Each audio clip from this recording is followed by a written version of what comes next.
Embassy of Vietnam.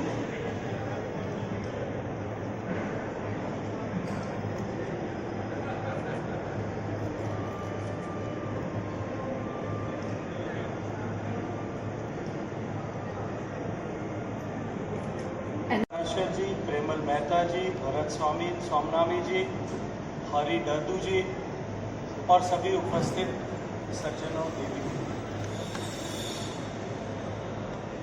मेरा hospitality sector से बहुत पुराना नाता रहा है। सक्रिय राजनीति के क्षेत्र में आने से पहले मुझे अनेक वर्षों तक होटल इंडस्ट्री के साथ में काम करने का सौभाग्यपूर्ण अवसर मिला और पिछले लगभग 1.5 दशक की इस राजनीतिक सफर के बाद में आज जब मैं इस IHE के एक्सपो में आया और एक्सपो में आकर के जब मैं गेट से आप सबके बीच तक पहुंचा तो मुझे वो अपने पुराने दिन तो याद आए, लेकिन साथ साथ में मेरा मन राकेश कुमार जी को और इस आयोजन के बीच साथ में जुड़े हुए सारे लोगों को धन्यवाद देने का था। एक होटल बनाने के लिए और होटल चलाने के लिए IHE होने से पहले या इस तरह के आयोजन देश में किए जाने से पहले एक होटल बनाने और चलाने वाले को कितना परिश्रम करना था होता था, जो आज इस IHE के इस आयोजन के कारण से वो परिश्रम शायद उनके जीवन से निकल गया हो। वरना एक होटल बनाने के लिए शायद 10-12 चक्कर चीन के न काटने पड़े, तब तक वो होटल पूरा हो नहीं पाता था। होटल बनाने वाले के उस प्रक्रिया से चाइना को बाहर निकाल करके आपने निश्चित रूप से होटल इंडस्ट्री की बहुत बड़ी सेवा की है। मैं हृदयपूर्वक आप सबको इसके लिए धन्यवाद देता हूं। माननीय प्रधानमंत्री जी के नेतृत्व में तीसरी बार सरकार बनी है और सरकार बनने के बाद माननीय प्रधानमंत्री जी ने मुझे tourism and hospitality sector which is a passion for me और जो उनके भी दिल के सबसे करीब है, ये काम उन्होंने मुझे सौंपा है। अब तक के कामकाज के अनुभव से और जो मेरा पुराना इस टूरिज्म हॉस्पिटैलिटी सेक्टर के साथ में नाता रहा है, और क्योंकि मैं राजस्थान प्रदेश का निवासी होने के नाते जैसलमेर जो टूरिज्म का एक बहुत बड़ा आइकॉनिक जगह है, वहां मेरी जन्मस्थली होने के नाते, जोधपुर और जैसलमेर का रिप्रेजेंटेटिव होने के नाते मैं पूरे विश्वास के साथ में एक बात कह सकता हूं कि इस क्षेत्र में भारत में असीम असीम असीम संभावनाएं हैं। और जिस तरह से एक तरफ भारत आर्थिक दृष्टिकोण से प्रगति कर रहा है, भारत की पहचान पूरे विश्व में नए सिरे से बन रही है, विभिन्न वैश्विक प्लेटफॉर्म्स पर भारत की शक्ति का प्रादुर्भाव हो रहा है, evolution of power of India. G20 के जैसे आयोजन, सफल आयोजन, और अभी हाल ही में हुए सरकार ने बनने के बाद में निर्णय करके केवल 40 दिन के कालखंड में वर्ल्ड हेरिटेज कमेटी की मीटिंग, जिसमें दुनिया भर के लगभग 170 देशों के 2500 से ज्यादा प्रतिनिधि 11 दिन के लिए आए थे। ऐसे वैश्विक स्तर के आयोजनों का क्रम भारत में प्रारंभ हुआ है। इन सब के चलते हुए भारत के प्रति देखने का नजरिया पूरे विश्व भर का परिवर्तित हुआ है और भारत एक बार फिर विश्व के निगाहों में एक नए आकर्षण के केंद्र के रूप में उभरने लगा है। वहीं दूसरी तरफ माननीय प्रधानमंत्री जी के नेतृत्व में जिस तरह से देश ने आर्थिक दृष्टिकोण से प्रगति की है, लगातार चौथे साल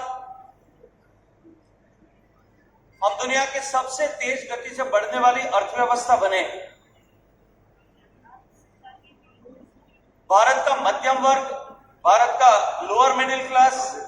और एस्पायरिंग क्लास, इन तीनों की डिस्पेंसेबल इनकम जिस तरह से बढ़ी है, पर कैपिटा इनकम जिस तरह से पिछले 10 साल में दुगनी से ज्यादा हुई है, इन सब के चलते हुए भारत में टूरिज्म की अपार संभावनाएं। एक तरफ भारतीय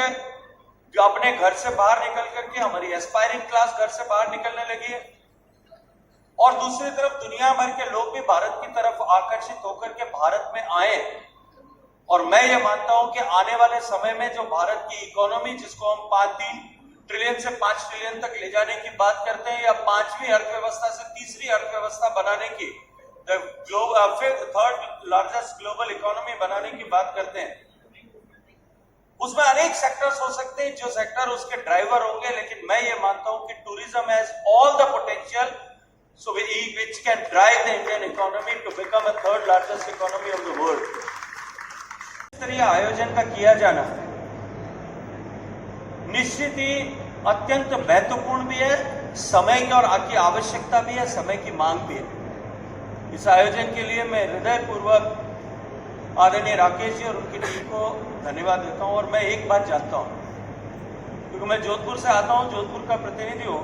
और मेरे शहर की पहचान जो है वो हैंडीक्राफ्ट सिटी के नाम पे है। आज पूरी दुनिया में जोधपुर की ख्याति हस्तशिल्प को लेकर के, और इसके अतिरिक्त भी जोधपुर के अलावा देश भर के जितने शहरों से, जिन राज्यों से हमारा क्राफ्ट जो है पूरी दुनिया में अपनी अलग अलग जगह पहचान बना रहा है, उसमें अनेक लोगों की भूमिका होगी, अनेक लोगों का श्रम उसके साथ में जुड़ा होगा। लाखों की संख्या में ऐसे लोग होंगे जिन्होंने पीढ़ी परंपरा से कई नए काम सीखे होंगे, जिस काम को वो आज धीरे धीरे आगे बढ़ा रहे होंगे। अनेक ऐसे लोग होंगे जिन्होंने अपने विजन से, अपने हुनर से, अपने परिश्रम से कुछ नया करना सीखा होगा, किसी आर्ट को जो है, किसी क्राफ्ट को डेवलप किया होगा, उसके लिए मार्केट को डेवलप किया होगा। लेकिन हॉलिस्टिकली इंटीग्रेट करके अगर हिंदुस्तान के क्राफ्ट को, हिंदुस्तान के हस्तशिल्प को विश्व स्तर पर पहचान दिलाने में किसी एक व्यक्ति की बड़ी भूमिका थी, तो वो राकेश जी। और मैं विश्वास के साथ में एक बात और कह सकता हूं, क्योंकि कोई व्यक्ति, राकेश जी जैसा व्यक्ति किसी एक सेक्टर को पकड़ करके उसको आगे बढ़ाने के लिए काम करे, तो निश्चित रूप से उसमें भविष्य में वो सेक्टर बहुत ग्रो कर सकता है। और मैं इसी दृष्टिकोण से कहता हूं कि जिस तरह से टूरिज्म की भारत में संभावनाएं और आने वाले समय में जो पोटेंशियल मैं अनुभव कर सकता हूं, और सरकार के लिए जिस तरह की प्रायोरिटी इस सेक्टर में है, भारत में जिस तरह की अपॉर्चुनिटीज इस सेक्टर में है, टूरिज्म को लेकर के जितनी तरह के आकर्षण दुनिया में हो सकते हैं, एग्रीकल्चर और टूरिज्म में दो ऐसे सेक्टर हैं जहां we can serve anything and everything what the people desire. एक तरफ कृषि के क्षेत्र में भारत में जो कुछ भी विश्व में खाया जा सकता है, वो खाया जाता है, वो भारत में पैदा किया जा सकता है। और दूसरी तरफ दुनिया का टूरिस्ट जिस किसी भी चीज के लिए, बीट हिस्ट्री और forts, palaces, mountains, snow, beach, trekking trails, wild life safaris, be it desert, be it medical tourism, चाहे हम आयुष की बात करें, हम थेरेप्यूटिकल आयुष की बात करें, हम रिजुविनेटिंग आयुष की बात करें, हम क्यूजीन की बात करें, क्राफ्ट की बात करें, लाइब्रेरीज की बात करें, म्यूजियम की बात करें, लिगेसी की बात करें, एडवेंचर की बात करें, हम स्पिरिचुअल टूरिज्म की बात करें, हम नेचर की बात करें, रिवर्स की बात करें, हम योगा की बात करें, मेडिटेशन की बात करें, और हम माइस टूरिज्म की बात करें, किसी भी सेक्टर में चले जाइए,